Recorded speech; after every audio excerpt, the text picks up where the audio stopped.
Nggak ada dalilnya. Macam mana dia masuk logika? Bau Nggak ada kecing, manusia Tuhanmu di dunia nonotnya ini bau yang kecing. sudah dari lahir. Tuhanmu nonotnya kecing baunya. Nggak ada manusia. Sahabat-sahabat Tuhan bau dimanapun kecing. berada, saya Zulkifli M. Abbas mengharapkan sahabat-sahabat semua untuk kemudian mensubscribe, like, dan juga men-share channel kita ini.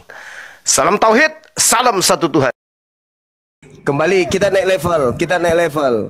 Nabi Ibrahim bersunat, umat Islam bersunat. Nabi Abraham bersunat, Kristen tidak bersunat. Pertanyaan saya, Kristen ikut siapa? Nggak ada dalilnya Muhammad. Udah kau turun, Anda turun, kamu ke gereja, colok pantap pendeta, jilat tanganmu, mudah-mudahan kau bisa waras. Mampus. Ngapain berlama-lama sama orang gila kayak kalian? Saya tanya, Kristen ini tidak bersunat ikut siapa? Itu loh. Pertanyaannya sederhana bukan? Gampang jawabnya itu. Nih, gimana Bang Andi? Jawabnya di Galatia 5 nomor 2, ikut Paulus.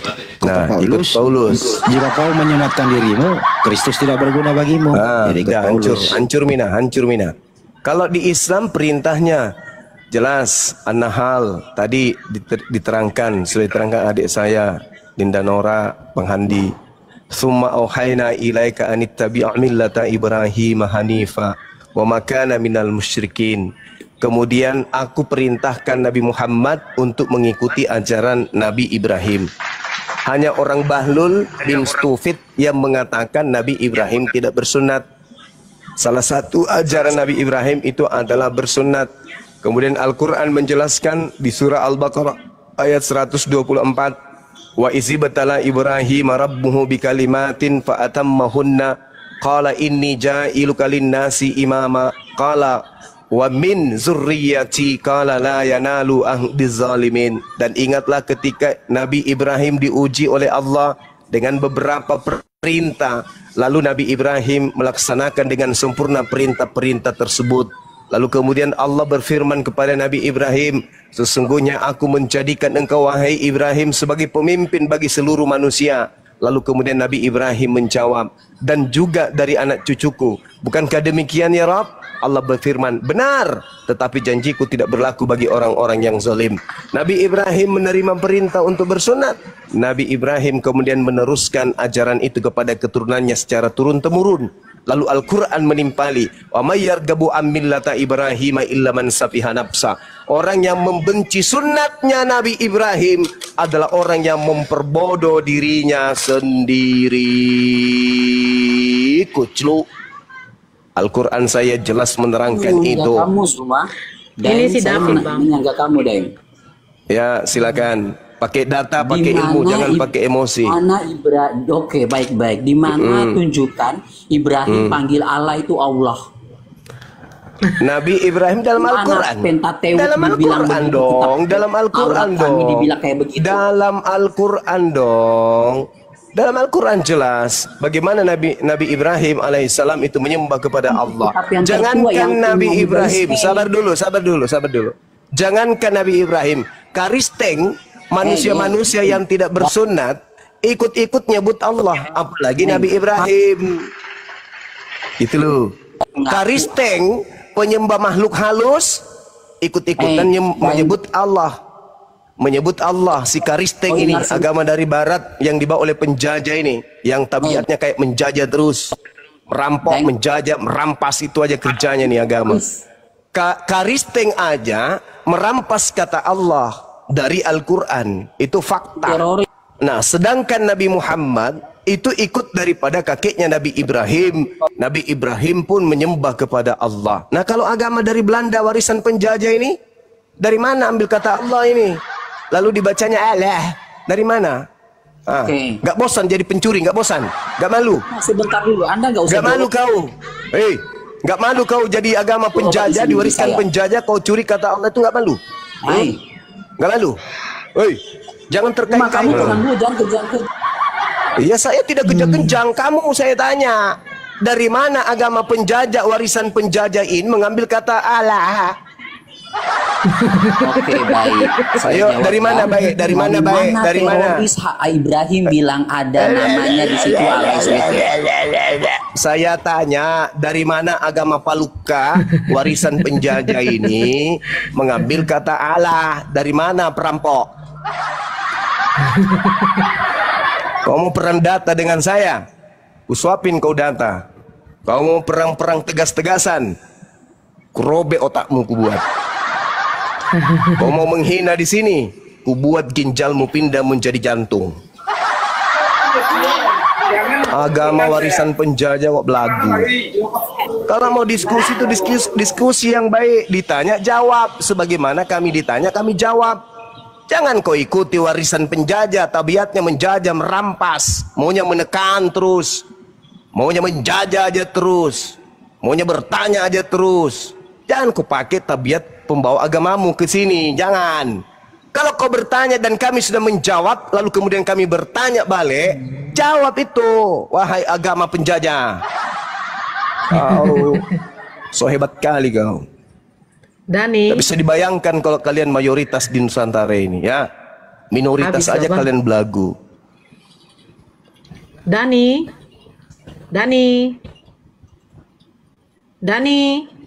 Ya, oke.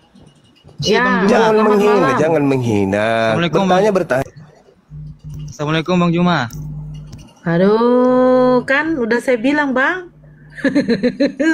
Penumpang Aduh. banyak di bawah, Jawab dulu Bang. aja. Jawab salamnya. Waalaikumsalam. Baru mau nanya. Kak. Waalaikumsalam, Aduh. udah dijawab. Nggak usah, kalau ada muslim di sini, ada Banyuma, nggak usah Anda mewakili muslim lagi. Gitu loh. Loh, Bang Zumanya mana? Assalamualaikum warahmatullahi wabarakatuh. Waalaikumsalam warahmatullahi wabarakatuh. Kena repot. Waalaikumsalam warahmatullahi wabarakatuh. Jahat bener sih.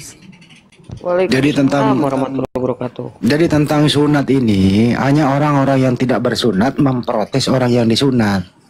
Betul. Itu intinya. Jadi orang-orang yang tidak bersunat itu ya adalah tidak mengikuti ajaran para nabi. Itu ya. Iya, Paman. Tuh. Nah, kenapa demikian? Ya karena iri, dia ingin itu menyebarkan virus kemana-mana. Kalian itu umat muslim bersih, kami ini kotor, ikut kotor lah. Bayangkan kalau seharian keluar rumah lupa mencuci, ya sampai ke rumah langsung berhubungan dengan istrinya, masuklah semua itu minyak rem. Bau apa itu? Coba. Nah, gitu. Bau minyak rem. Ya itu dia. Kalau sangat. tidak ada di dalam Al-Quran misalnya Bang Handi, tidak ada di dalam Al-Quran kemudian perintah sunat misalnya, lalu kita bersunat, perintah Tuhan mana yang kemudian kita langgar? Ada? Nggak ada. Hukum apa yang kita langgar? Ada. Nah, sebaliknya di dalam kitab Kejadian 17:14 diterangkan orang yang membatalkan, orang yang tidak bersunat itu harus dibunuh karena telah membatalkan perjanjian kekalku, kata Tuhan di dalam kitab Kejadian 17:14. Pertanyaannya, karisteng-karisteng yang ada di Nusantara ini ikut siapa tidak bersunat? Apa jawabannya? Menghina saja, Nabi Muhammadnya dihina. Padahal kan pertanyaannya sederhana. Kalian Kristen itu ikut siapa tidak bersunat? Itu loh pertanyaannya. Jawab dong. Ya.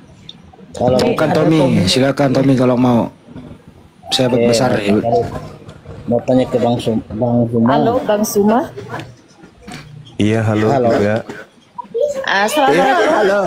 Satu-satu dong. Satu-satu. Mohon maaf. Sorry, mohon maaf. Ini saya buka lagi mikrofonnya karena suami saya datang dan dia mau bertanya sesuatu kepada Bang Zuma. Iya, dari sekte mana, Bu?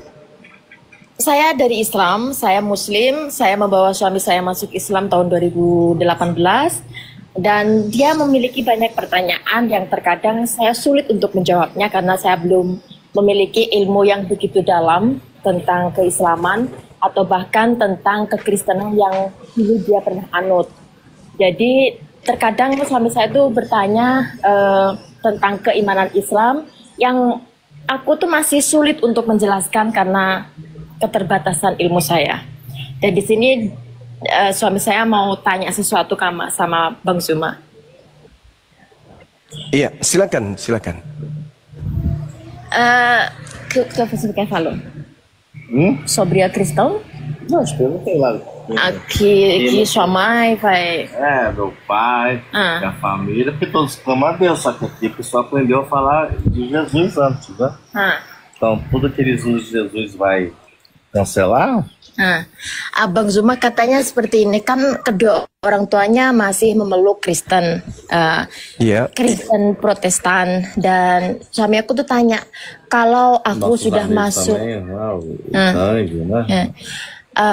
dia bertanya kalau memang yang menyembah Yesus atau karena kalau Protestan itu mengatakan Yesus itu bukan Tuhan, tapi dia itu seperti pengacaranya orang Protestan untuk berkomunikasi dengan Tuhan. Apakah orang tuanya itu kalau tidak percaya Yesus itu sebagai perantara atau pengantara mereka, doa-doa mereka itu, apakah mereka juga tidak mendapat surga di sisi Tuhan? Jadi gini, sebelum kemudian Nabi Muhammad SAW datang, diutus membawa risalah kepada seluruh umat manusia, di mana beliau diutus untuk seluruh umat manusia, maka orang di luar Yahudi yang tidak diutus Nabi kepada mereka, itu mereka hidup di zaman Patra. Apa zaman Patra itu? Zaman di mana manusia tidak didatangkan kepadanya Rasul, utusan Allah. Sedangkan Yesus itu bukan untuk saudara. Bukan. Yesus itu hanya untuk Bani Israel. Jadi di luar Bani Israel, sebelum Nabi Muhammad, ketika mereka tidak ada Nabi, tidak ada Rasul kepada mereka, mereka tidak ada aturan. Misalnya, perintah kepada Bani Israel, jangan engkau makan babi. Itu hanya berlaku kepada Bani Israel saja. Di luar Bani Israel, boleh nggak makan babi? Boleh. Memang ada larangannya makan babi bagi mereka yang di luar Israel? Tak ada. Jadi tak apa kemudian. Nah, sekarang permasalahannya adalah ketika Nabi Muhammad SAW itu datang, lalu kemudian orang-orang tidak menyembah kepada Allah dan tidak menerimanya sebagai Rasul, maka orang ini jatuh kepada kezaliman. Makanya di dalam Al-Quran dikatakan dengan jelas bahwasanya orang yang datang padanya Al-Quran, datang padanya Nabi Muhammad, tetapi kemudian mereka tidak beriman kepada Nabi Muhammad, maka mereka itulah orang-orang yang memperbodoh diri. Wa man azlamu mimman iftara 'ala Allahil kadziba wa huwa yud'a ilal Islam. Wallahu la yahdil qaumaz zalim. Dan siapakah yang lebih zalim daripada orang yang mengada-adakan kebohongan kepada Allah, padahal dia diajak kepada Islam. Jadi kalau ada orang yang sudah datang Islam, zamannya Islam dia hidup, tetapi dia tidak Islam, maka orang itu zalim. Ngapain dia coba berurusan dengan Yesus? Toh Yesus itu hanya untuk Bani Israel. Sementara di luar Bani Israel, Yesus tidak mengaku diutus. Hanya saja, di dalam pengajaran Al-Quran, jelas bahwa orang-orang kafir, iblislah yang membangkitkan kemudian angan-angan mereka. Ya'iduhum wa yumannihim wa ma ya'iduhum syaitani illa gurura. Iblis yang membuat angan-angan mereka kemudian untuk menyembah atau untuk mentuhankan atau untuk mengibadahi selain daripada pencipta langit dan bumi. Nah, terkait dengan orang tuanya tadi, apakah orang tuanya berdosa ketika tidak mengikuti kemudian Yesus sebagai perantara, sebagai pengacara, sebagai layar untuk Tuhan kepada manusia? Tidak berdosa. Tetapi berdosanya adalah dia hidup di zaman Nabi Muhammad, tapi tidak beriman kepada Nabi Muhammad. Tak ada dosa dia tidak beriman kepada Yesus, dalam arti kata tidak mengimani ya Yesus itu sebagai utusan kepada manusia, itu tak ada dosa. Yang dosa karena dia hidup di zaman Islam, tapi dia tidak berislam. Ingat, saya simpulkan. Nabi Musa alaihissalam diutus hanya untuk kaum Bani Israel. Yesus diutus hanya untuk kaum Bani Israel. di luar Bani Israel yang tidak menerima nabi, yang tidak ada nabi diutus kepadanya, kepada bangsanya, tidak berdosa. Ketika tidak beriman, tidak berdosa karena tidak ada perintah kepada mereka untuk beriman kepada si ini dan si itu. Tapi ketika Islam datang, Nabi Muhammad datang, Nabi Muhammad diutus kepada seluruh umat manusia, maka tak ada lagi manusia yang terbebas dari aturan-aturan Tuhan, kecuali mereka yang kufur ingkar terhadap pencipta langit dan bumi. Jadi kesimpulannya, ketika Islam belum datang, orang di luar Yahudi tidak beriman kepada Nabi Musa boleh, beriman juga boleh. Tapi ketika kemudian mereka tidak beriman, tidak mendapatkan dosa, disebabkan Nabi Musa atau Yesus tidak diutus untuk mereka. Tapi ketika Nabi Muhammad sudah datang, siapapun dia, jangankan di luar Bani Israel sebagai ahli kitab saja, kalau tidak beriman kepada Nabi Muhammad, tidak menyembah kepada Allah, maka mereka dianggap kufur, kafir oleh Allah. Jadi tak ada urusan lagi beriman kepada Yesus, tak ada urusan. Begitu masuk Islam, otomatis akan beriman kepada Nabi Isa alaihi salam. Jadi sekarang ini tidak ada urusan mau beriman kepada Yesus, tidak beriman kepada Yesus, tak ada urusan. Di luar Yahudi itu tak ada urusan. Yang sekarang kita berurusan adalah kepada Nabi Muhammad. Kenapa? Yesus dalam Matius 15 nomor 24, aku diutus hanya kepada domba yang hilang dari umat Israel. Matius 10 nomor 5 nomor 6, Yesus berpesan kepada Bani Israel muridnya agar jangan ke bangsa Indonesia, tapi pergilah kepada domba-domba yang hilang dari umat Israel saja. Jadi suami Anda bukan Bani Israel, tak ada hubungannya dengan Yesus. Mertua Anda bukan Bani Israel, tak ada hubungannya dengan Yesus. Yesus hanya untuk Bani Israel tok, dan hukum Taurat hanya untuk Bani Israel tok. Tertulis di dalam kitabnya orang Yahudi, Ulangan 33 nomor 4, Mazmur 147 nomor 19 nomor 20, hukum yang datang kepada Nabi Musa dan nabi-nabi yang datang kepada Bani Israel tidak diberikan kepada bangsa Indonesia, bangsa Barat dan seterusnya, enggak. Tapi ketika Nabi Muhammad yang diutus, litubayyina linnasi, kedatangan Nabi Muhammad adalah untuk seluruh umat manusia. Nah, jadi kalau mertua Anda merasa manusia, wajib hukumnya beliau beriman kepada baginda Rasulullah Muhammad sallallahu alaihi wasallam. Demikian.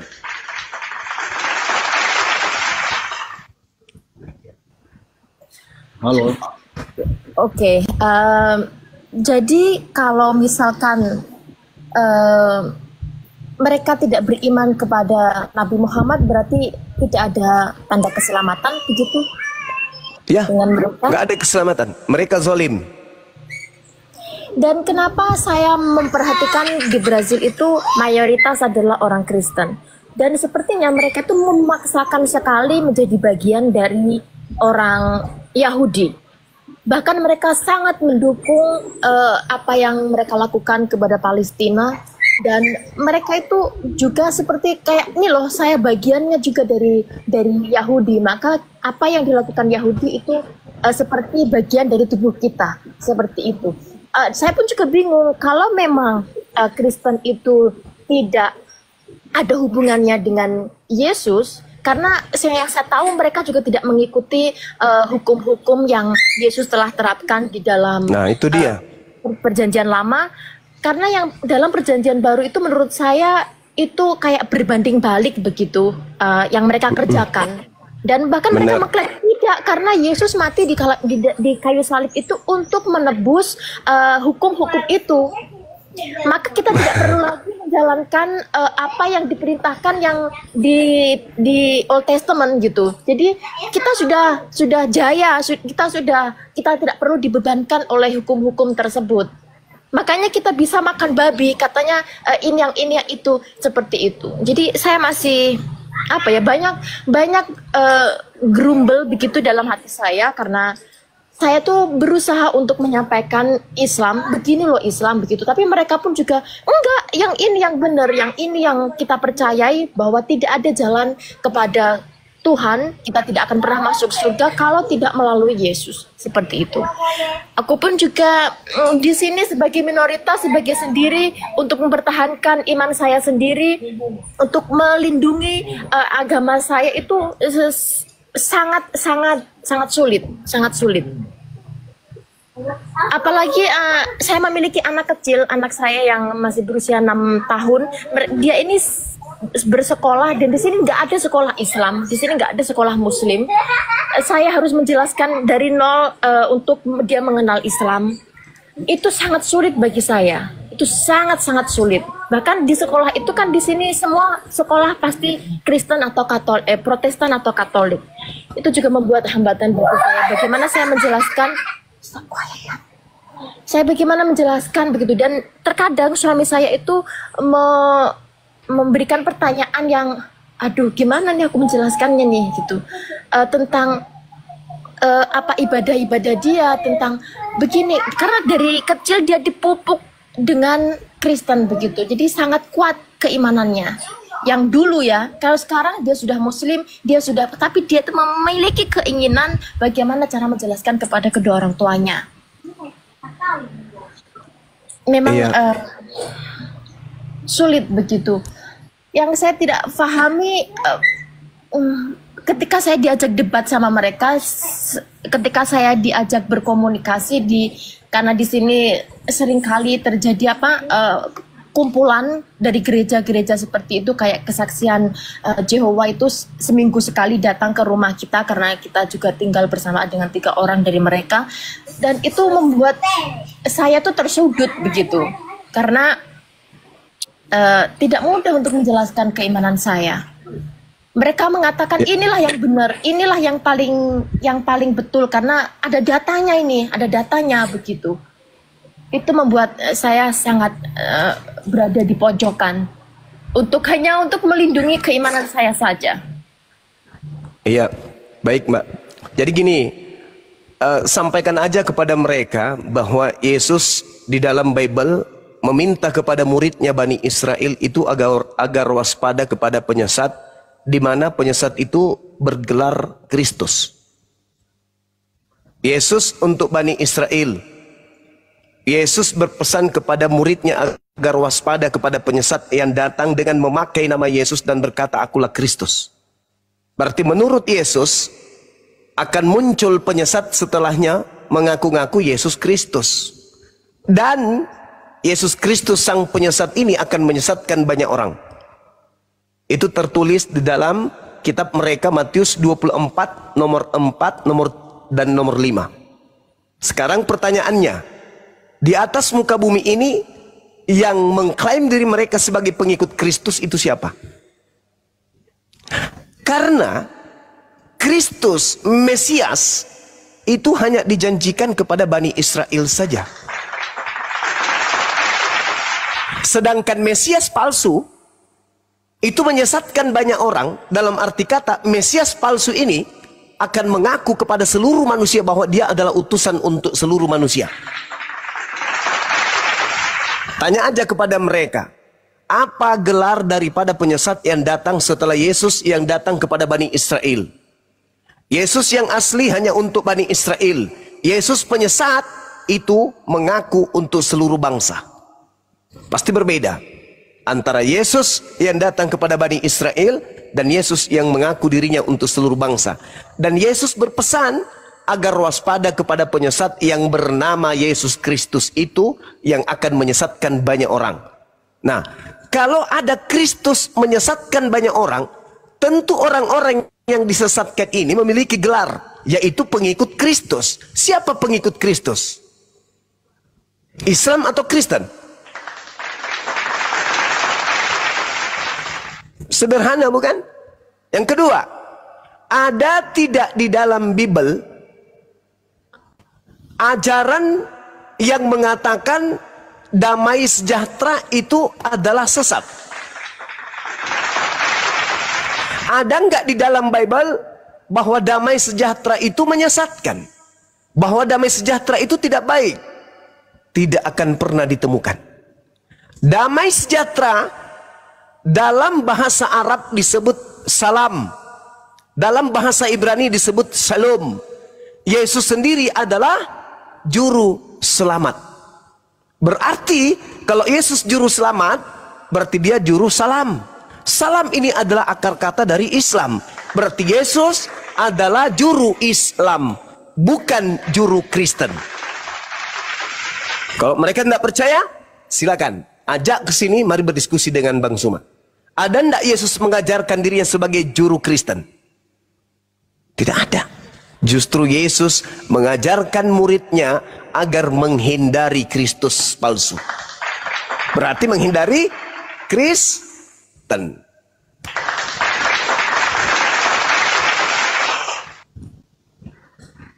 Saya kira begitu, Ibu Suci. Dan ini suami saya juga mau bertanya, sebelumnya saya bertanya kepada Ibu Nur, Ibu siapa tadi yang menjelaskan, ya Nora, tentang penyalipan. Kalau suami saya mengatakan, kalau memang, kan dia pernah bertanya kepada saya, siapa yang disalib itu? Saya bilang menurut Al-Quran itu bukan Yesus yang asli, tapi menurut Quran diserupakan. Ada seseorang yang diserupakan.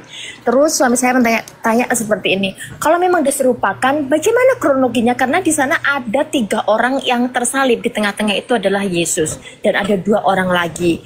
Maka siapa yang sebenarnya di tengah-tengah itu? Orangnya siapa dan bagaimana kronologinya bisa terjadi penyaliban? Bahkan ada bukti dia dibangkitkan, dia dikafani, dia dikuburkan, dan saat penangkapan hingga kebangkitannya itu bahkan sudah menemui setelah kebangkitan. Suami saya mengatakan dulunya karena dia juga dari orang yang backgroundnya sangat religius, jadi dia tahu begitu tentang Bible, dan dia itu bertanya seperti ini. Setelah dia dibangkitkan, dia menemui lagi murid-muridnya yang di pertemuannya itu, jamuan pertemuan terakhir itu, di sana juga menampakkan diri, dan dia mengatakan bahwa tangannya ada luka, kakinya pun ada luka. Kalau memang itu bukan Yesus, kenapa Yesus terluka? Itu dia yang aku tidak bisa jawab. Tolong Bang Zuma jelaskan kepada saya. Baik. Terima kasih. Baik. Sekarang gini, berbicara mengenai penyaliban, Kristen mengusung penyaliban ini bukan tanpa alasan. Kristen muncul, padahal Kristen ini bukan dari Bani Israel. Kristen tak ada hubungannya dengan penyaliban, tak ada. Sekali lagi, Kristen dengan penyaliban itu tak ada hubungannya 0,1% sekalipun. Tak ada. Tapi nanti Kristen menyibuk diri ya dengan pola penyaliban ini. Dengan judul apa? Dengan tujuan apa? Dengan tujuan bahwa dosa mereka ditebus. Mari kita lihat. 2 Tawarik 7:14. Dan umatku yang atasnya namaku disebut merendahkan diri, berdoa dan mencari wajahku, lalu berbalik dari jalan-jalannya yang jahat, maka aku akan mendengarkan dari surga dan mengampuni dosa mereka dari surga. Sekarang pertanyaan saya, kalau ternyata Tuhan mendengarkan doa dari surga dan mengampuni dosa dari surga, apa masih butuh turun jadi manusia, mati untuk nebus dosa manusia Kristen? Itu dulu. Kalau ternyata Tuhan pencipta langit dan bumi itu mendengarkan doa dari surga dan mampu kemudian menghapuskan dan mengampuni dosa dari surga, apa masih butuh dia jadi manusia cupu, kucluk, turun ke bumi, lalu kemudian mati dipantek sama orang Roma dan Yunani? Apa masih bisa? Apa masih butuh yang kayak gitu-gitu? Coba Ibu jawab ini dulu. Iya, kalau saya pun percaya seperti itu. Tuhan tidak perlu turun ke bumi menjadi manusia yang memiliki banyak kelemahan, karena itu sangat tidak logik menurut saya. Bagus.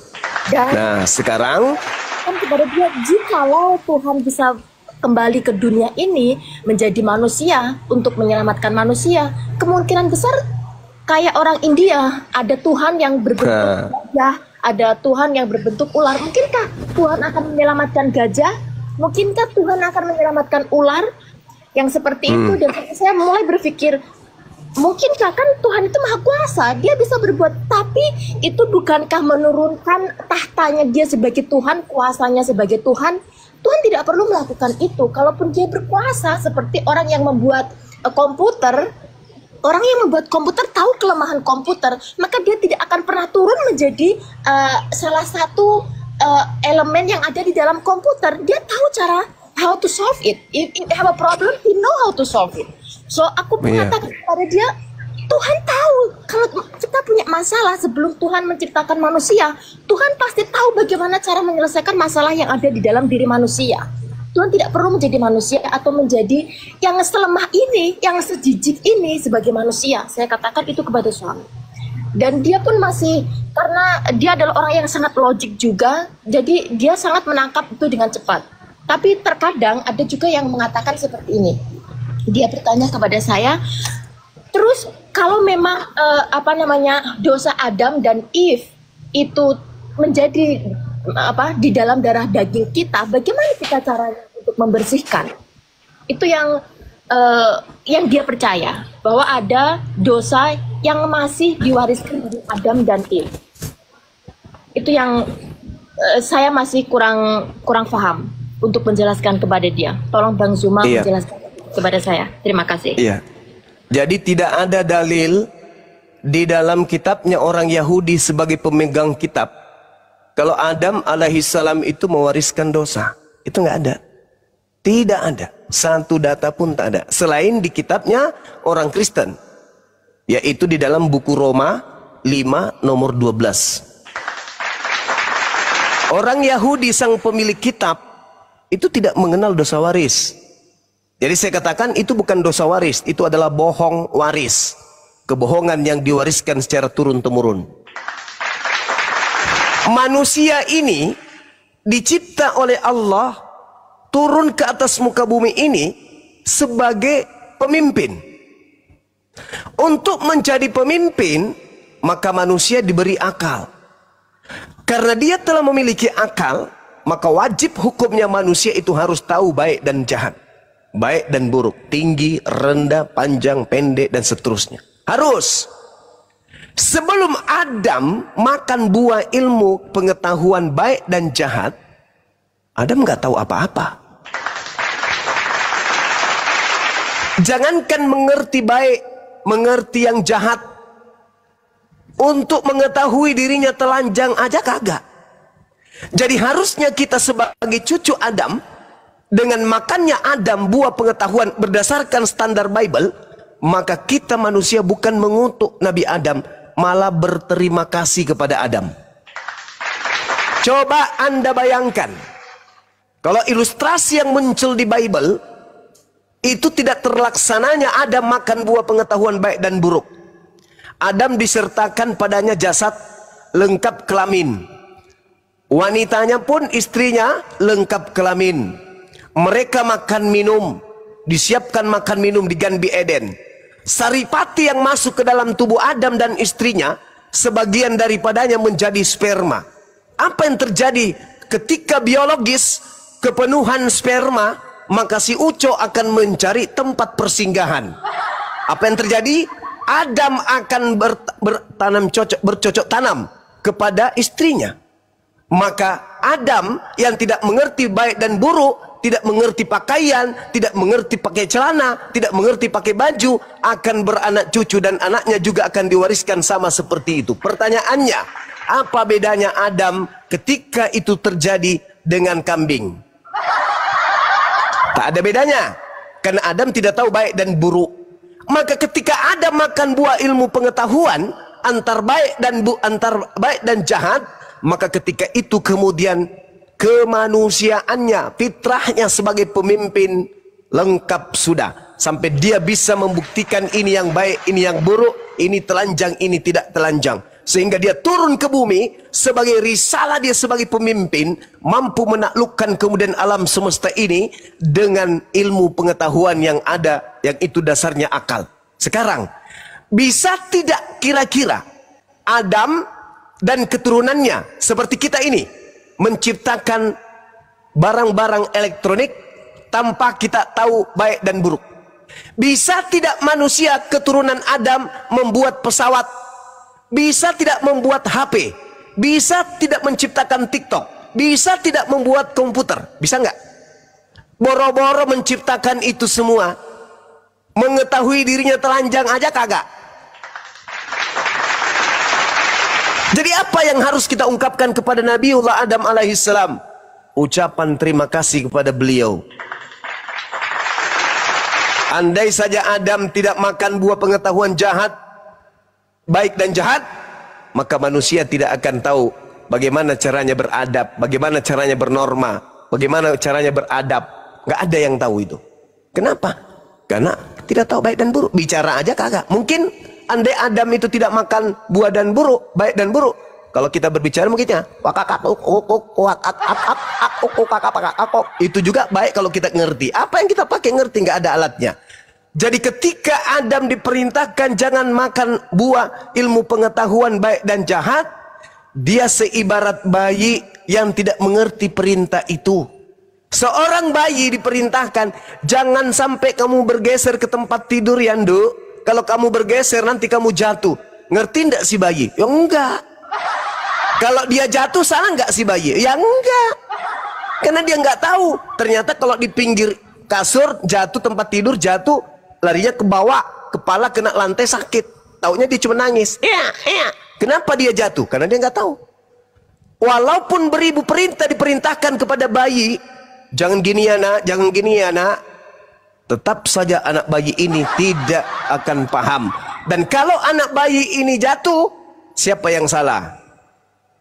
Dia, si bayi yang tidak mendengarkan perintah, atau yang memerintahkan ini yang bahlul? Sudah tahu bayi diperintahkan aturan-aturan seperti itu. Itu menandakan bahwa ada salah konsep di situ. Ada yang salah setting di sana. Entah pemahamannya atau kitabnya. Jadi tidak ada yang salah ketika Adam diperintahkan jangan kau makan buah ilmu pengetahuan baik dan buruk. Lantas kemudian Adam memakannya. Apakah salah? Tidak. Kenapa? Dia belum tahu. Baik dan buruk itu dia belum tahu. Maka ketika kemudian dia makan, salah nggak dia? Tidak. Makanya tidak mewariskan dosa waris. Di dalam Al-Quran diterangkan, fatalaqqa Adamu min rabbihi kalimatin fataba alaih innahu huwat tawwabur rahim. Ketika Adam kemudian tergelincir makan buah ilmu pengetahuan, Adam kemudian bertaubat kepada Allah, lalu Allah menerima taubatnya. Apakah kemudian Adam mewariskan dosa? Tidak. Kalau Adam tidak mewariskan dosa, lalu apa yang ditebus di atas tiang salib? Apa yang ditebus? Utang jengkol 1 karung di pasar yang ditebus. Gak ada itu, gak ada. Itu bullshit. Itu ajaran murni dari Romawi, bukan ajaran para nabi. 2 Tawarik 7 nomor 14. Tak ada kemudian Tuhan datang menjelma menjadi bayi, lalu kemudian mati dibunuh oleh ciptaannya sendiri. Itu kucluk. Itu mustahile bagi orang yang berakal. Demikian.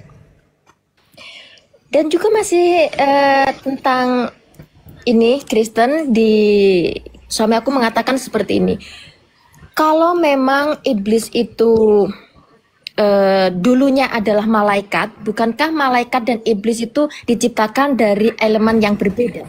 Kalau Islam kan bukankah malaikat dari cahaya dan iblis dari api?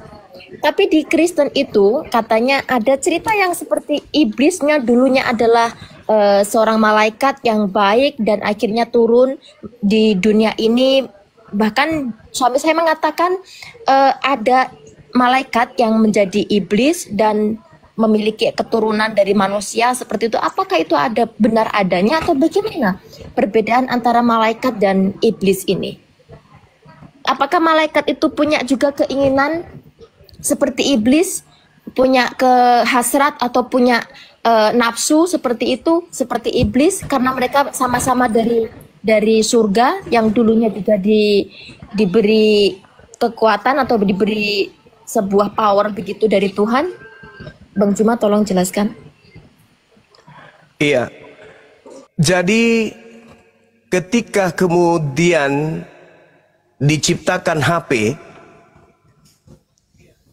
tapi tidak ada sinyal, maka HP hanya sebuah benda yang tak ada artinya, tugasnya hanya menemani manusia sebagai gaya-gayaan, mungkin hanya dipakai untuk kalkulator, untuk foto dan seterusnya.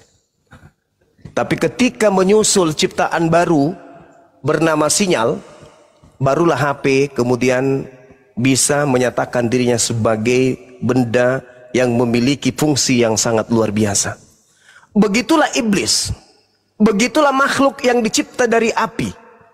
Sebelum Adam dicipta, dia anteng-anteng saja. Tidak ada saingan, tidak ada perintah di sana. Maka ketika Allah menyatakan iskala rabbuka lil malaikati inni khaliqun basharan min tin.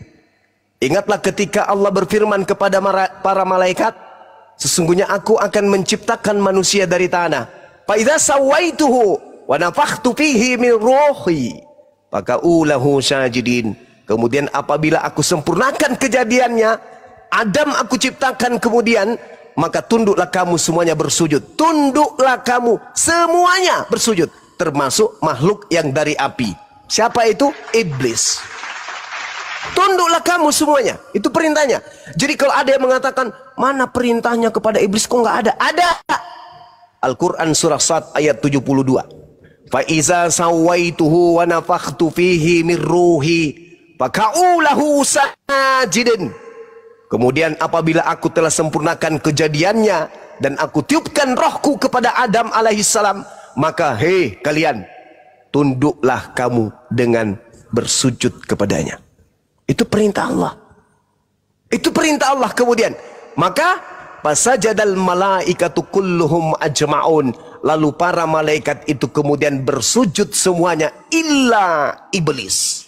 Terjaringlah di situ mana yang kemudian memiliki sifat sombong, mana yang tidak. Di antara makhluk-makhluk yang Allah ciptakan, maka terjaringlah yang disebut Azazil, yang tadinya makhluk yang suci, yang tugasnya hanya beribadah menyembah kepada Allah. HP tugasnya anteng-anteng saja. Tapi ketika kemudian ada sinyal, barulah HP itu menolak dengan gengsinya panggilan dari orang lain. Maka diperintah sujud. Tuhan kemudian melihat siapa di antara makhluk ini yang enggan sujud. Maka Allah bertanya kepada dia yang enggan, ya iblis, ma mana'aka an tasjuda lima khalaqtu biyadai astakbarta am kunta minal alin. Wahai iblis, apa yang menghalangimu untuk sujud kepada Adam yang aku ciptakan dengan kekuasaanku? Apakah karena kamu sombong atau kamu merasa golonganmu lebih tinggi? Dijawab tunai oleh iblis, ana khairum minhu. Betul ya Allah, aku lebih baik daripada Adam. Engkau menciptakan aku dari api, sedangkan Adam engkau ciptakan dari tanah. Itu kata iblis, itu kata malaikat yang enggan, yang terjaring di antara sekelompok manusia makhluk suci. Ada di antaranya yang sombong, itulah yang disebut iblis. Sama ketika Adam kedua diutus ke atas muka bumi, baginda Rasulullah Muhammad SAW untuk datang memerintahkan seluruh umat manusia sujud kepada Allah. Di antara manusia ada yang terjaring tidak mau sujud kepada Allah. Makanya dikatakan oleh Al-Quran, iblis itu adalah sekelompok dengan orang-orang kafir. Itu Al-Quran yang mengatakan. Orang kafir dan iblis itu adalah satu kelompok. Wa ikhwanuhum yamuddunahum fil ghayyi thumma la yuqsirun illa iblis istakbara wa kana minal kafirin. Kecuali iblis. Iblis itu menyombongkan diri dan dia termasuk golongan kafir. Barang siapa yang tidak bersujud kepada perintah Nabi Muhammad, maka dia sekelompok dengan setan. Ini kata Quran. Jelas itu. Lalu kemudian iblis mengatakan apa? Ketika diperintahkan oleh Allah keluar, fakhruj minha, keluar kamu dari surgaku ini. Fa innaka rajim, sesungguhnya kamu adalah termasuk makhluk yang terkutuk. Wa inna alaika la'nati ila yaumil din, dan engkau kena kutukku, aku mengutuk untukmu, kutukanku atasmu sampai hari pembalasan. Lalu apa kata iblis? Apa kata iblis? Rabbi fa'anzirni ila yaumi yub'atsun. Ya Tuhanku, panjangkan usiaku sampai aku dibangkitkan. Fa innaka minal munsarin. Allah menjawab, oke, kamu termasuk golongan yang diberi penangguhan usia panjang. Ila yaumil waqtil maklum, sampai kepada waktu yang ditentukan, yaitu hari kiamat. Jadi iblis yang hidup pada zaman Nabi Adam masih hidup sampai hari ini. Maka iblis menjawab, Fabi izzatika la ughwiyannahum ajma'in. Demi kemuliaanmu wahai Tuhanku, pasti aku akan menyesatkan manusia seluruhnya. Illa ibadaka minhum mukhlasin, kecuali hamba-hambamu yang terpilih di antara mereka. Ini jelas dalam Al-Quran. Maka iblis sampai hari ini panjang usia. Kalau dia tidak bisa kemudian menjerumuskan anak kita, orang tua kita, maka lari ke kita. Tidak bisa menjerumuskan kita dari arah kiri, dari kanan, dari belakang, dari depan, dan seterusnya. Nah, inilah yang terjadi pada diri manusia. Sehingga ketika kemudian ada yang diutus kepada Bani Israel, iblis kemudian bekerja berkarya. Ah, ini bagus ini, yang lahir, yang bisa membangkitkan orang mati, membuat orang lumpuh berjalan, orang buta melihat. Ini bisa kujadikan sebagai bahan untuk supaya menyesatkan manusia, agar manusia menganggapnya Tuhan. Makanya Yesus berpesan, waspadalah kepada penyesat yang datang kepadamu dengan memakai namaku dan berkata, akulah Kristus. Iblisnya memanfaatkan ketenaran Yesus untuk menjual nama Yesus kepada keturunan Adam, agar sebagian dari keturunan Adam itu bisa mempertuhankan Yesus Kristus selain daripada pencipta langit dan bumi yang orang Yahudi menyebutnya Yod-Heh-Vav. Saya kira demikian. Silakan. Oke, terima kasih banyak Bang Sumbang karena sudah memberikan banyak pencerahan kepada saya. Karena di sini saya juga mengikuti di beberapa channel lain apologet Islam, karena itu sangat membantu untuk saya menjelaskan kepada mereka bagaimana sih bukan saya hanya melindungi iman saya, tapi setidaknya saya juga memberikan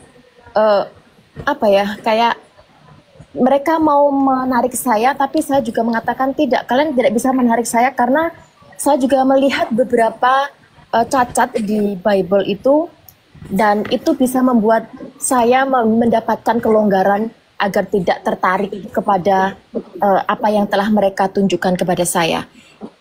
Dan saya juga sangat berterima kasih kepada apologet Indonesia, karena dengan itu bisa menyelamatkan keimanan saya, memberikan pencerahan. Dan di sini saya juga memiliki banyak sekali catatan karena saya mengikuti Bang Zuma sejak beberapa bulan yang lalu. Allahu Akbar. Takbir. Masya Allah, Masya Allah. Silakan saudara.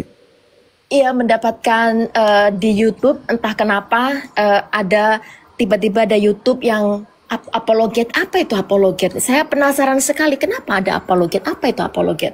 Dan ternyata di situ ada percakapan tentang debat, tentang itu. Dan saya sangat tertarik sekali karena ternyata Allah menunjukkan kepada saya, kamu tidak cukup ilmu untuk menghadapi mereka, maka aku berikan petunjuk, ini loh, tonton ini dan dengarkan apa yang apologet itu. Ternyata apa yang disampaikan orang-orang Kristen di Indonesia itu sama persis dengan apa yang dikatakan orang sini. Jadi apa yang dipertanyakan dan didebatkan di Indonesia itu bisa membuat saya memiliki kekuatan untuk melawan mereka. Karena sebagai minoritas, saya sendiri untuk melindungi iman saya yang di sini tidak pernah saya berkontak dengan orang Indonesia atau orang Islam atau orang Muslim.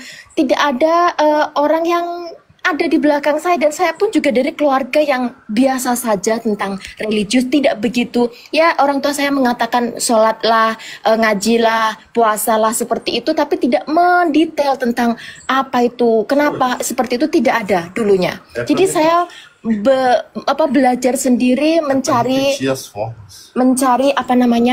ilmu tentang Islam dan juga dari seberang sana Kristen, dari diri saya sendiri. Dan ternyata Allah memberikan banyak sekali jalan untuk melindungi atau membela Islam ini. Di sini saya Masya Allah, Masya Allah. memiliki benar-benar seperti saya memiliki keluarga. Beberapa kali saya bergabung di beberapa TikTok dari sini tapi tidak pernah diangkat, dan hari ini syukur alhamdulillah saya berterima kasih kepada host yang mengangkat saya untuk bercakap-cakap langsung dengan Bang Zuma dan Ibu Nora. Saya sangat berterima kasih, dan mungkin hari ini cukup sekian. Saya sangat bahagia hari ini. Ternyata doa-doa saya untuk bercakap dengan Bang Zuma langsung bergabung dengan Apologet Indonesia terpenuhi hari ini di puasa yang ke-26. Saya sangat berterima kasih. Alhamdulillahirabbil alamin. Masya Allah, subhanallah. Siap. Ya. Kami juga bangga atas kegigihan ya saudari kami Ukhti Suci untuk memperjuangkan akidahnya di tengah hidup di tengah-tengah mayoritas non-muslim, dengan gigih memperjuangkan akidah meskipun beliau ya minoritas di sana, tetapi dia tidak relakan akhiratnya hancur hanya karena dikelilingi oleh orang-orang yang mayoritas non-muslim, yang senantiasa bukan hanya sekedar non-muslim, tetapi mereka sekuat tenaga yang mereka bisa untuk memurtadkan Ukhti Suci untuk keluar daripada agamanya. Masya Allah, kami bangga dan kami senang menyambut Ukhti ini untuk kemudian senantiasa selalu bergabung dengan kami yang ada di Indonesia. Makasih.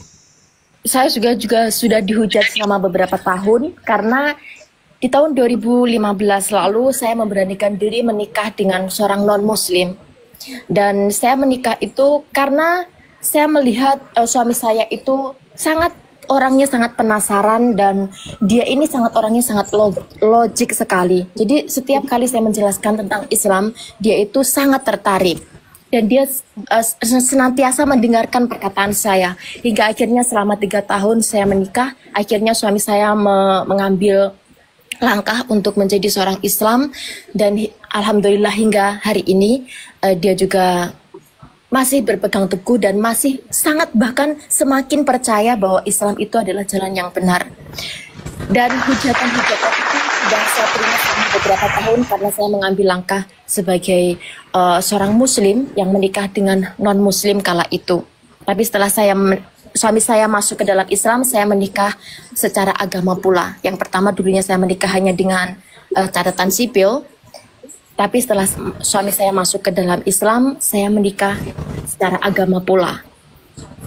Alhamdulillah. Ya, mungkin di sini saya mengeluarkan unek-unek saya, Bang Zuma. Terima kasih banyak. Iya, nggak apa-apa, Uti. Ini sedikit lega karena saya juga tidak punya keberanian untuk mengungkapkan apa yang selama ini saya rasakan, hidup sebagai minoritas, jauh dari orang tua, jadi keluarga itu saya ingin berkeluh kesah kepada keluarga itu. Saya sangat malu karena itu adalah keputusan saya ambil tahun 2015 lalu. Kalau saya mengeluh pada keluarga, pastinya mungkin mereka akan menyupport, tapi yang saya pikirkan adalah mungkin mereka akan menyalahkan saya juga karena saya mengambil langkah pada waktu itu. Jadi dengan adanya Apologet Islam, benar-benar saya sangat berterima kasih sekali. Mungkin sekian yang saya akan sampaikan hari ini. Terima kasih banyak Bang Zuma dan teman-teman di Apologet ini. Ya, sama-sama Ukhti Suci, ya sehat selalu, panjang umur. Mudah-mudahan diberikan keturunan yang bisa menjadi tokoh agama di tempat saudari kita ini bermukim ya. Di mana memangnya? Di Belanda ya? Saya di Brazil. Oh, di Brazil. Iya. Oke, baik. Dan di sini mayoritas adalah 99% kayaknya adalah Kristen ya, Katolik dan Protestan yang mendominasi tempat ini. Jadi itu sangat berat untuk menghadapi mereka. Iya. Yang penting ya itu tadi metodenya udah tepat. Ketika berdebat bisa nyimak, ternyata kalau ditanya ini jawabannya di Bible tertulis seperti ini, di Al-Quran di ayat surah ini ayat sekian. Nah, itu sudah tepat, itu sudah tepat. Jadi kalau ada serangan tinggal ditangkis saja pakai data-data yang didengarkan dari live TikTok yang ada di Apologet Islam Indonesia. Ya, saya juga membuat banyak sekali catatan tentang percakapan Bang Zuma, penjelasan Bang Zuma dan apologet-apologet seperti Kodonditan dan Ustadz Felix Shaw, seperti itu saya catat semuanya untuk ya tameng iman saya. Masya Allah, Masya Allah. Saya mengikuti mereka. Luar biasa. Iya. Dilanjutkan aja. Dilanjutkan. Iya. Terima kasih banyak. Iya, sama-sama. Selamat malam. Iya, malam, Saudara Tommy. Ya, malam Bang Zuma. Malam. Baik, terima kasih udah mau menerima saya di room ini. Sama-sama, Bang. Bang Zuma. Siap.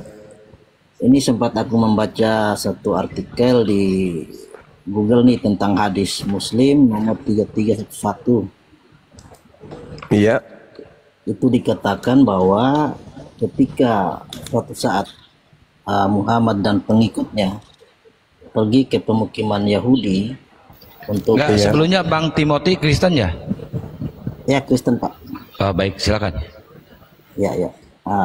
Hadis apa tadi? Hadis apa? Hadis Muslim nomor 3311.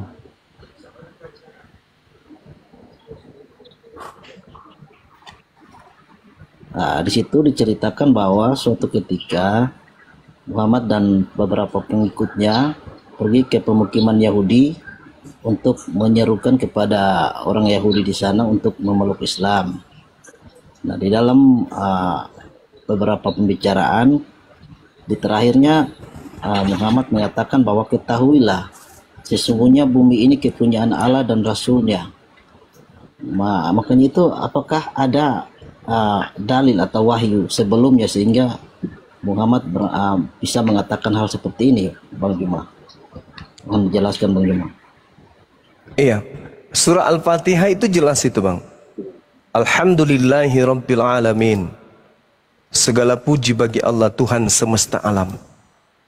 Jadi Allah dalam hal ini adalah pemilik alam semesta ini. Jadi tidak ada yang salah dengan hadis yang Anda bawa. Bagaimana kemudian di dalam perkataan itu bukan saja bumi ini kepunyaan Allah, tetapi kepunyaan juga Rasulnya.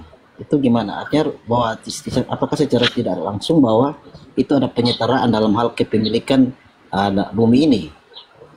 Oh enggak, tidak. Baginda Rasulullah Muhammad SAW ketika membawa hadits ini mengucapkan 3 kali kalimat tersebut.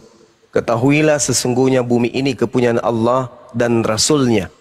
Artinya bahwa baginda Rasulullah Muhammad SAW diutus kemudian ke atas muka bumi sebagai rahmat untuk alam semesta. Maka Rasulullah harus menjadikan alam semesta ini sebagai rahmat. Dengan cara apa? Dengan mengajarkan Islam kepada seluruh alam semesta ini. Itu tujuannya, makanya dia diutus litubayyina linnasi.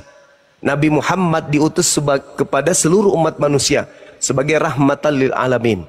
Berbeda dengan nabi-nabi sebelumnya, hanya diutus kepada kelompok tertentu, termasuk Yesus. Itu hanya untuk Bani Israel saja. Itu pun hanya untuk domba yang hilang, yang sesat dari Bani Israel.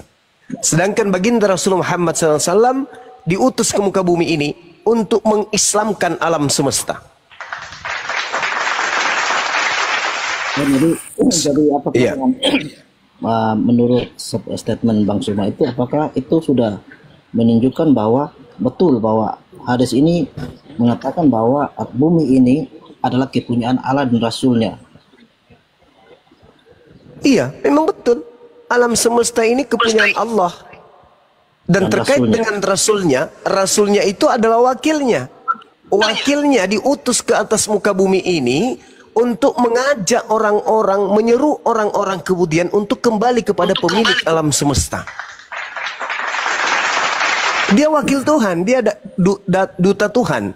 Dia yang diperintahkan kemudian untuk mengajarkan seluruh alam semesta agar bertasbih, mengingat kepada Allah sang pemilik. Itu maksudnya. Beliau ada Rasul. Rasulullah artinya Rasul utusan Allah, maksudnya wakil, duta. Dia duta pencipta langit dan bumi. Kalau Yesus duta pencipta langit dan bumi kepada sekelompok manusia bernama Bani Israel saja. Kalau Rasulullah, dia adalah duta untuk alam semesta ini. Dia utusan Tuhan untuk seluruh alam semesta. Yesus hanya untuk bagian Israel saja. Begitu juga Nabi Musa. Tapi kalau baginda Rasulullah, dia diutus untuk alam semesta ini. Maka Allah pemilik alam semesta mengutus Rasulnya sebagai wakilnya untuk mengajak alam semesta bertasbih, mengingat, menyeru, sujud hanya kepada dia sang pemilik alam semesta. Itu maksudnya. Oke, berikutnya Bang Suma bisa kita pertanyaan lagi. Ini terkait artikel juga tentang apa namanya jasa VOC ya, dalam hal ini Belanda terhadap penyebaran Islam di Indonesia. Gimana Bang? Gimana? Saya membaca artikel tentang apa namanya pengislaman oleh VOC, maksudnya bahwa penyebaran Islam di Indonesia itu juga ada jasanya VOC. Itu menurut sumbernya dari nu.or.id. Itu mengatakan bahwa dalam abad sejarah Belambangan, VOC bahkan menjadi pihak yang paling berjasa dalam penyebaran Islam. Ini maksudnya gimana? Apakah ini suatu statement dari saja atau ini benar terjadi seperti itu? Memang faktanya seperti itu. Iya, jadi sejarah juga menorehkan hal itu. Di abad ke-17, abad ke-18, bagaimana VOC berhasil menguasai kemudian Jakarta, kalau dulu disebut Batavia.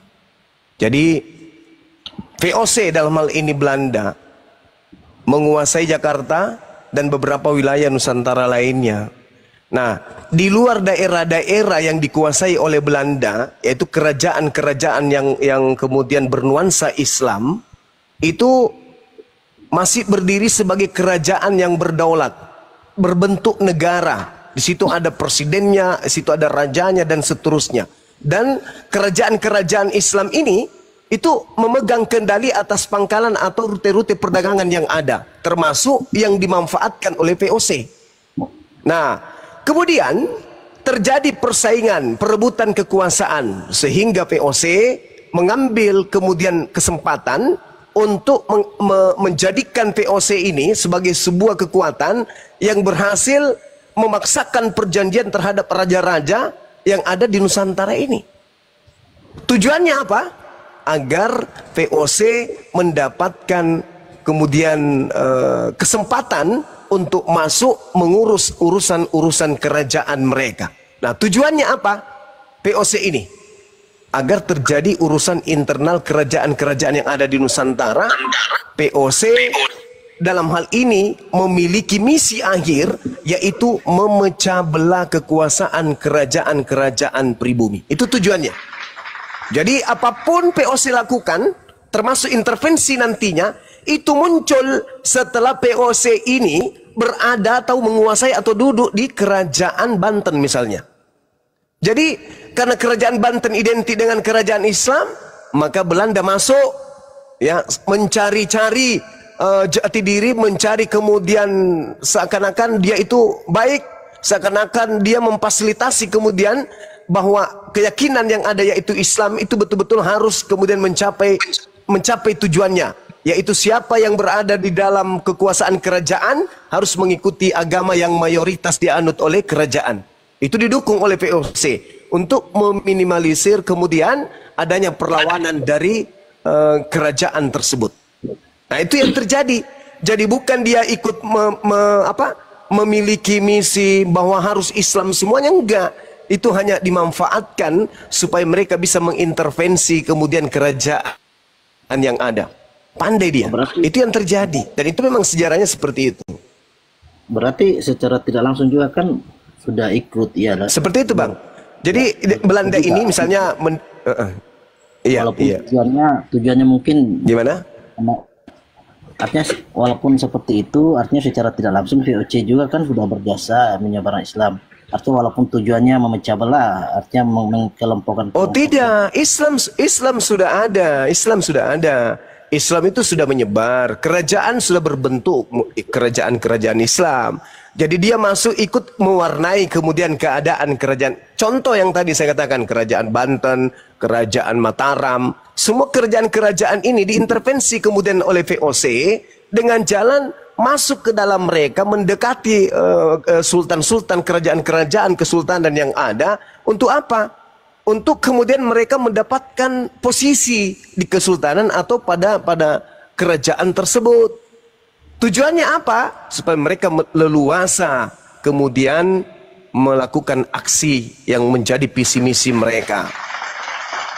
Dia meminimalisir musuh sehingga dia masuk ke dalam, berpura-pura menyamar-nyamar sebagai pendukung kesultanan, padahal ujung-ujungnya adalah untuk adu domba dengan kerajaan-kerajaan yang lain. Dan Belanda itu memang cerdik dia. Gitu, Bang. Soalnya di dalam statement ini juga kan Islam juga dikatakan bahwa diperalat oleh VOC untuk menggempur Katolik, yaitu rivalnya agama yang dibawa oleh rivalnya Portugis gitu loh. Nah itu dia, makanya aku bilang, Bang, jadi dia masuk ke dalamnya itu untuk merusak. Dia memanfaatkan situasi keadaan, karena kenapa? Nusantara ini masih berbentuk kerajaan-kerajaan, bukan berbentuk Republik Indonesia, belum. Jadi antara kerajaan satu dengan kerajaan yang lain, Belanda VOC dalam hal ini ingin kuasai kerajaan demi kerajaan dengan masuk ke dalam menyamar sebagai pendukung, padahal tujuannya untuk ngadu domba. Itu fakta. Bagaimana dia mengintervensi VOC di Sumatera, mengintervensi kemudian yang ada di sana, Islam, kerajaan Islam di sana, kerajaan Banjar, kemudian kerajaan Ternate dan Tidore, masuk Belanda itu. Berpura-pura kemudian, sama seperti cara Paulus. Bagaimana Paulus di dalam Korintus menyatakan dirinya, ya 1 Korintus 9 nomor 20-21, berpura-pura dia. Kepada orang Yahudi, dia berpura-pura Yahudi. Pada orang Roma, berpura-pura Roma. Kepada yang taat kepada Taurat, berpura-pura taat Taurat. Itu cara-cara yang diadakan kemudian oleh VOC yang meniru kemudian cara Paulus menundukkan kemudian musuhnya. Gitu, Bang.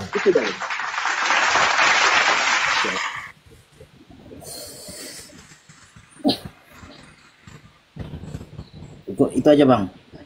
Iya, terima kasih. Silakan, yang lain dinaikkan.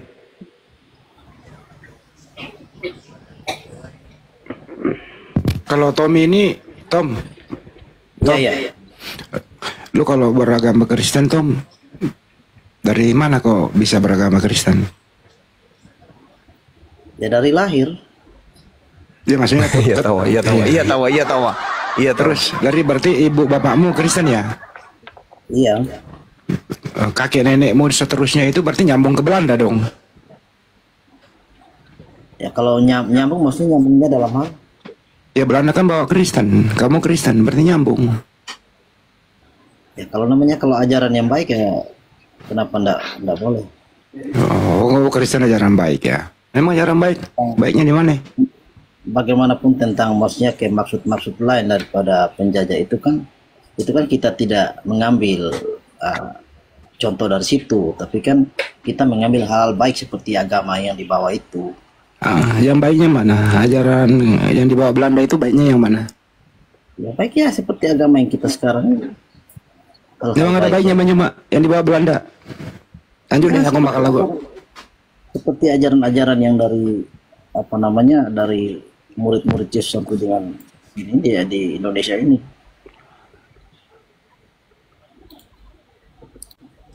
Yang baik itu yang mana, Bang? Kalau yang baik ya seperti ya ajaran Yesus tentang kasih apa segala macam itu. Bagaimana ceritanya?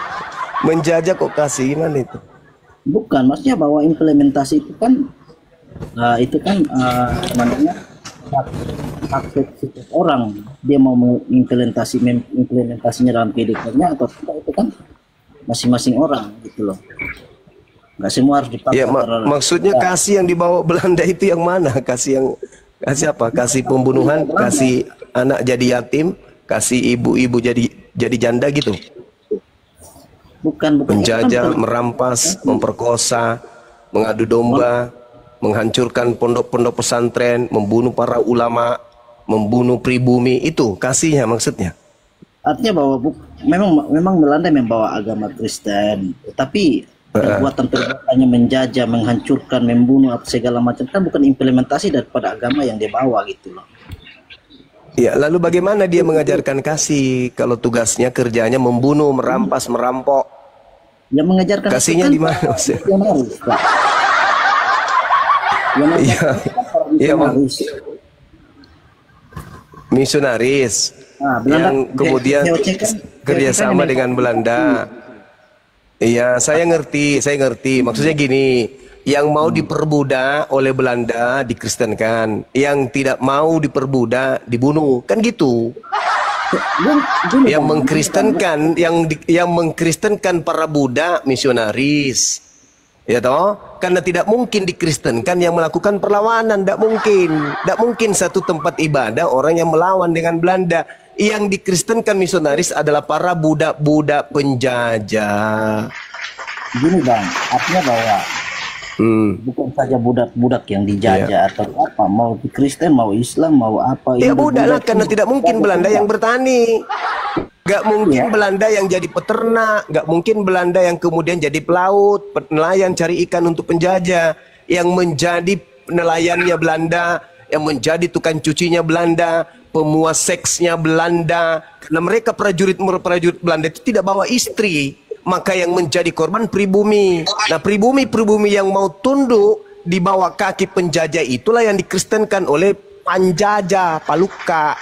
Tapi mereka seperti kami ini punya kakek buyut, pejuang-pejuang yang kemudian ditorehkan catatan emas namanya oleh negara, itu tidak bisa dihantam oleh Belanda dan tidak mungkin kemudian dikristenkan oleh misionaris mereka. Yang dikristenkan itu adalah pemuas nafsu, tukang cuci piring, tukang cuci celana dalamnya Belanda, yang semer sepatunya Belanda, yang bersihkan gerejanya Belanda, yang cuci giginya Belanda, yang cebokin Belanda, itu yang dikristenkan oleh misionaris. Paham? Sampai sini paham? Kalau kami keturunan pejuang nggak mungkin. Nggak mungkin keturunan pejuang, nggak mungkin kami mau, nggak mungkin. Yang menjadi pengikutnya itu yang lap-lap pantatnya Belanda, itu yang Kristen, yang ikut dari agama penjajah, yang jadi hantaman misionaris, gitu bang. Tidak ada. Kalau pejuang nggak mungkin. Cobalah suruh datang misionaris ke pejuang, kalau tidak dicabut giginya satu-satu. Yang dikristenkan oleh para misionaris itu adalah budak-budak penjajah. Makanya keturunannya mental-mental budak. Mental budak itu gimana kawan? Kalau dia minoritas datang sopan sama kita tuh, itu budak itu begitu. Kalau dia ke majikan, iya pak, iya, itu di depan majikan. Tapi kalau di belakang majikan kurang ajar, sontoloyo. Itu mental penjajah itu gitu tuh. Dan dikasih